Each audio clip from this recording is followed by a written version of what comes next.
Hello and welcome to my channel. My name is Malika and this channel is all about traveling more in expat life since I've had the privilege of living in 2 different countries as an expat.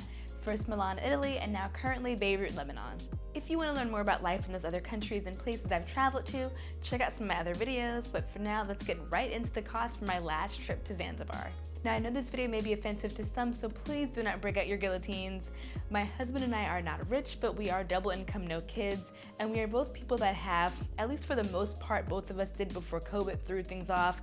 We have had years of stable salaried employment that have allowed us to have both savings and disposable income for frequent travel. And we never spend this much on a trip, but after we hit a big savings goal this year, we wanted to treat ourselves, and to be honest, it was really nice that we were able to do this. So obviously this won't be normal, this won't be regular, but it is something we did and I'm very happy with, and I'm going to be breaking down the cost of our trip to Zanzibar and then giving you some tips on how you can do it much more affordably. So keep watching to see how we spent almost $10,000 on a trip to Zanzibar and how you can do it on a way lower budget.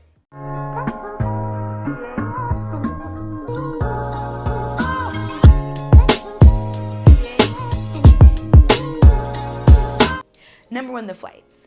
Okay, so one thing about living in Beirut is that there are never cheap flights out of here, probably for a lot of reasons that I won't get into because I honestly don't really know.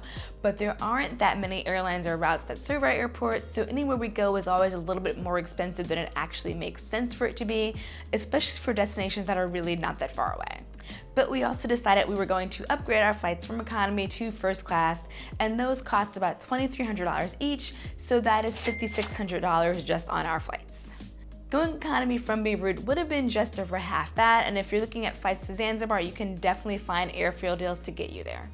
I did a quick browse before filming this video and I found flights from New York and Chicago for around $900, and Los Angeles averaged like $1,000 to $1,100. You can also fly into Dar es Salaam, Tanzania instead of Zanzibar, and that will save you almost $200, and then taking the ferries from Dar Airport to Zanzibar only costs about $60. Now we did have some travel credits that we had to use, which helped bring down the cost of the flight, and if we hadn't upgraded, it would have basically been almost free. But it was technically our honeymoon, we wanted to go in style and have fun, and sometimes you really do have to just treat yourself. Number 2, hotel. We stayed at the Rio Palace all-inclusive, and our 8-night stay was $2,400, including all-inclusive food and drinks for both of us. I didn't think it was a bad deal at all because we really did most of our drinking and eating at the resort. If you are the kind of traveler that likes to spend most of the trip hanging out at the resort, look for all-inclusives because they really can help you save a lot of money, especially if you eat most of your meals there. But if you know you'd rather eat at different local restaurants every night and be out exploring new places, an all-inclusive will get really old really fast, so it really won't be worth your money if you're that kind of traveler. Other comparable resorts on 𝐤𝐤𝐤 or other parts of the island without the all-inclusive plan would be an average of $1,500 to $1,800 for the week, and then smaller boutique hotels can be found as little as $500 for a week, depending on the size, the amenities, and the proximity to the beach. Meals out. We didn't eat out a ton just because that's what happens when you stay at an all-inclusive, but we did have 2 or 3 meals out a couple of times during the week. So we spent a day in Stone Town, we had drinks at this place, I think it's called a Bendo, and then dinner at Emerson on Hurumuzi, I think that's how you pronounce it, and that cost us about $120. Then another day we hung out in Page Beach and we had drinks and snacks at this beach club B4. It's like a cute little boho spot, and that was around like $30. And then we went to the super Instagram famous restaurant, The Rock Zanzibar, and a 3-course dinner with drinks cost about $150. The Rock and Emerson were more expensive restaurants because they're a little more famous, and they also offer a more like unique, luxurious dining experience. You can definitely eat out at cheaper restaurants or just keep it simple and only order like an entree and a drink, not an entire feast, and that would make you spend about half of what we did when we went out to these places.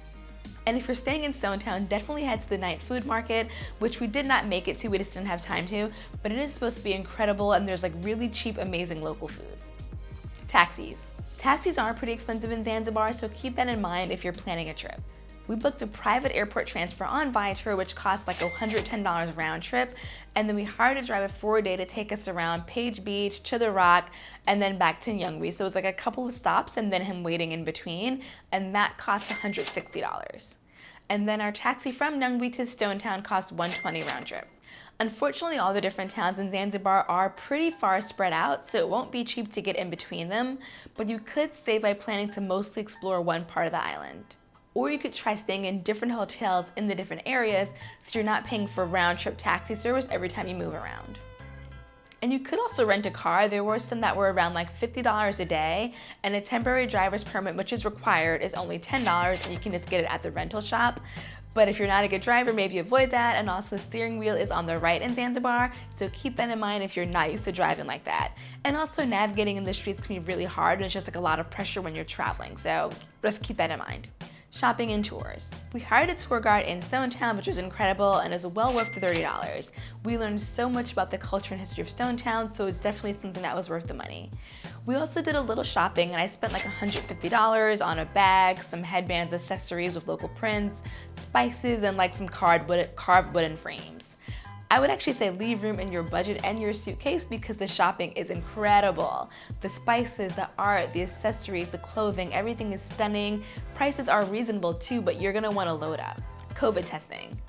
This was actually a pretty big hidden surprise because obviously you need to get COVID tested, but the cost of a PCR COVID test in Zanzibar is $120 each. So we spent $240 on a COVID test. I have never spent that much money on a COVID test, and I was pissed, but we had no other choice. So if you are budgeting for a trip to Zanzibar, remember that there is no getting around that $120 fee. So with the flights, hotels, taxis, meals, shopping, and those stupid COVID tests, this trip cost us a whopping $9,110. Which, yes, it is a lot of money to spend on a trip, and we definitely do not make it a habit to spend this much on travel, at least not in one trip. But if you watched one of my last videos on how you can budget and plan for more travel, you'll get a better, bigger picture of how we were able to actually pull this off and still be able to plan more reasonably priced trips to take this spring and summer. And if you didn't watch it, definitely check it out because I really do go into details on how I travel so much and how you can do it too.